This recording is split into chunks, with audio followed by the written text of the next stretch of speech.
le président M. Gumbeng, qui est le président du réseau des organisations de promotion du commerce au sein de l'UEMOA. Nous voulions aussi remercier la France à travers Business France International, qui a été donc désigné comme maître d'œuvre opérationnel donc, pour ce projet. Et nous voulions remercier donc l'ACEPEX, qui est un peu le point focal de ce projet et qui a donc déployé depuis la conception jusqu'à ce lancement aujourd'hui des efforts inestimables pour sa réussite. Alors, en tant que président donc, du comité de pilotage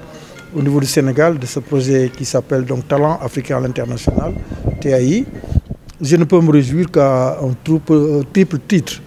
Le premier titre, c'est que c'est un projet qui s'insère dans les politiques publiques du Sénégal. Comme vous le savez, non seulement dans le cadre du PSE, le plan Sénégal émergent, nous avons l'axe 2 qui concerne le capital humain, dans lequel il y a la formation, l'éducation et la promotion des jeunes. Mais également, comme vous le savez, lors du dernier conseil présidentiel du 22 avril, le chef de l'État a énoncé un ensemble de directives destinées à booster, destinées à renforcer l'employabilité et l'insertion des jeunes. Et donc ce projet, qui était donc avant le 22 avril, vient en support, sans qu'on l'ait même demandé à l'époque. C'est pour vous dire donc, le premier élément. Le deuxième élément, c'est que ce projet s'inscrit dans le cadre donc, de comment le commerce, comment les exportations peuvent insérer, peuvent booster l'employabilité. Et donc dans ce cadre-là, la politique commerciale, les exportations qui sont un peu le cœur de métier de la CEPEX, c'est une nouveauté. Puisqu'en général, quand on parle d'employabilité, on regarde plus d'abord du côté interne avant de regarder le côté international. Mais là, je pense, avec cette perspective du projet TAI, le président Beng et ses collègues et nos partenaires ont ouvert un autre flanc, un autre axe de coopération inédit qui fera en sorte qu'au niveau international, qu'on puisse également parler d'emploi. Et le troisième élément, le troisième élément par rapport donc, à cette pertinence, c'est que ce projet également vient au moment où, depuis le 1er janvier 2021, nous avons lancé la zone de libre-échange continentale africaine, la ZLECAf, donc qui est on ne peut plus international.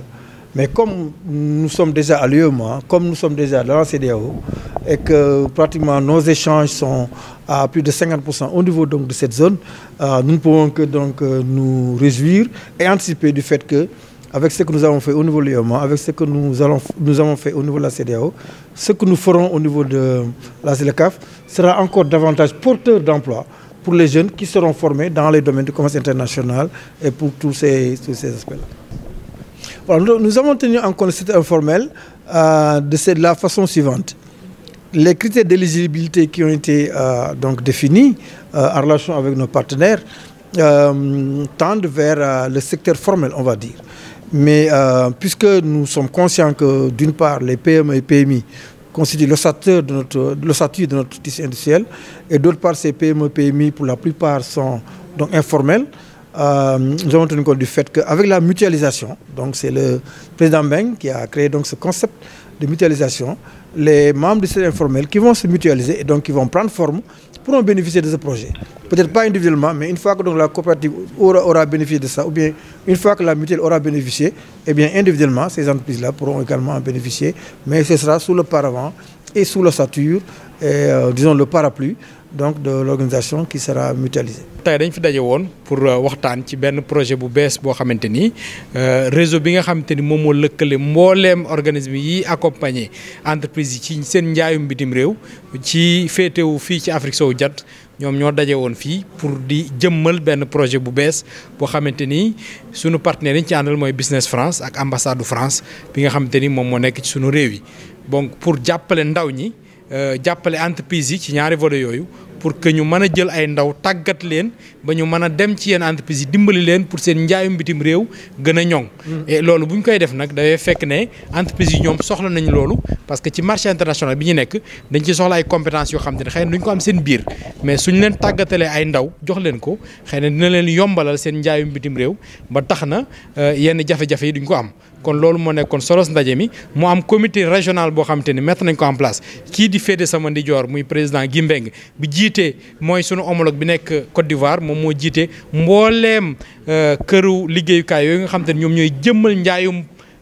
entreprise yi ci bitim réew te féete fii Afrique sowu jant moom moo ko jiite comité régional boobu comité de pilotage national bi kii di sëñ Fallou Samb moom moo ko jiite moo xam ne conseil spécial président de la république la et ñu ngi ciy ànd ak nag waa business France yi nga xam ne nii ñoom ñoo yor aspect di ñuy jàppale ci wàllu xarala yi ci wàllu technique di ñu ci jàppale ba nga xam ne projet bi dana mën a jëmmal donc ñaari volets yi mooy jàppale ndaw yi ñu am d'abord xëy mu njëkk ba pare jàppale entreprise yi ñu am ay expertise yoo xam te ni ay xam-xam yoo xam ne daañu leen permettre ñuy jaay bitim réew. waaw secteur informel li ñu leen bàyyi xel mooy li ñu ko wax léegi parce que d'abord dañ leen di pousser pour que ñu formaliser wu loolu mooy premier conseil bi ñu leen di jox. secteur informel conseil bu njëkk bi ñu koy jox mooy mu dem formaliser wu. su ñu defee loolu ba pare nag yi nga xam ne dañoo ndaw ba amuñu doole yi am ay yenn compétences yi bu ñu lëkkaloo. doon lu mel ni coopérative wala lu mel ni association ñun ñu mën leen a jàppale ci loolu kon dinañ mën a bénéficier ci projet bi parce que aussi dañuy wax ni marché international du marché boo xamante ni jaay benn fan la wala ñaari fan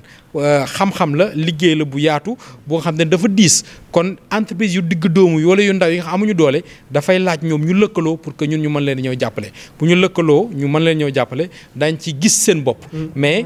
conseil bu njëkk bu ñuy jox secteur bu nekk ci informel mooy ñu fexe ko encadrer ba mu formaliser wu.